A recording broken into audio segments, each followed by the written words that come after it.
এক মারাত্মক social drama. কিভাবে একজন সাধারণ স্কুল শিক্ষক হয়ে উঠলেন জাতির নায়ক, এটাই মূল প্রশ্ন নিয়ে তৈরি হয়েছে বিদুতালায় পার্ট 2। এই সিনেমা দেখতে শুরু করলে আপনার ভেতরে একরাশ প্রশ্ন জাগবে। ন্যায় কোথায়? অন্যায় কি নিয়ম? সমাজের ভেতরে যে বৈষম্য লুকিয়ে আছে তা হঠাৎ করেই সামনে এসে আপনাকে নাড়িয়ে দেবে। ধীরে ধীরে গল্প এগোতে এগোতে আপনি নিজেই ভাববেন, আমরা কি সত্যি স্বাধীন? এই সিনেমা শুধু একটা কাহিনী নয়, এটা এক প্রবল প্রতিবাদ, যেখানে অন্যায়ের বিরুদ্ধে দাঁড়ানোই একমাত্র পথ মনে হবে। Movie review, Viduthalai part 2।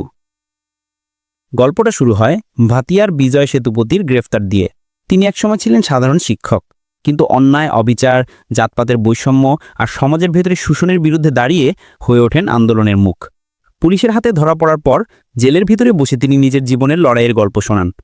Bhatia বলেন কিভাবে তার প্রেমিকা মহালক্ষ্মীর ভালোবাসা তাকে প্রেরণা দিয়েছিল, কিভাবে তিনি সাধারণ মানুষকে একত্রিত করে গড়ে তুলেছিলেন প্রতিরোধ।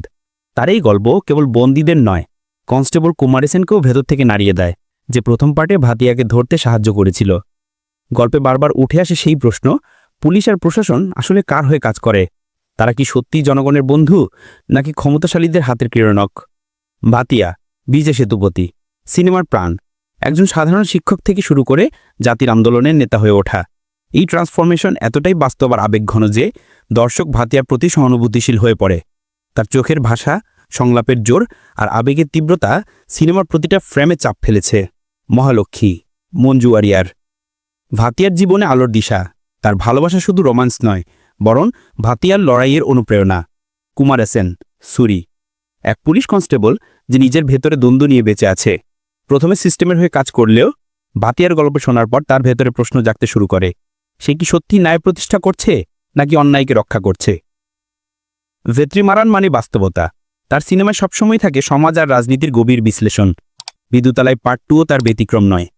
তিনি দেখিয়েছেন কিভাবে সমাজের নিচু স্তরের মানুষের কণ্ঠস্বর দমন করা হয়। পুলিশের নির্যাতন, সরকারি সিস্টেমের নিষ্ঠুরতা আর সাধারণ মানুষের বেদনা এতটা খোলাখুলি ফুটে উঠেছে যে দর্শক অস্বস্তি বোধ করবেন। ইলাইয়ারাজের ব্যাকগ্রাউন্ড স্কোর পুরো সিনেমার আবেগকে আরও গভীর করেছে। বিশেষ করে ভাতিয়ার বক্তব্যের দৃশ্যে মিউজিক যেন বুকের ভেতরে শিহরণ জাগায়। সিনেমাটোগ্রাফি অসাধারণ। পাহাড়ি এলাকা, বন জঙ্গলের দৃশ্য, গ্রামীণ পরিবেশ সবকিছু এত সুন্দরভাবে ফ্রেমে বন্দী হয়েছে যে গল্পের আবহ আরও জীবন্ত হয়ে উঠেছে।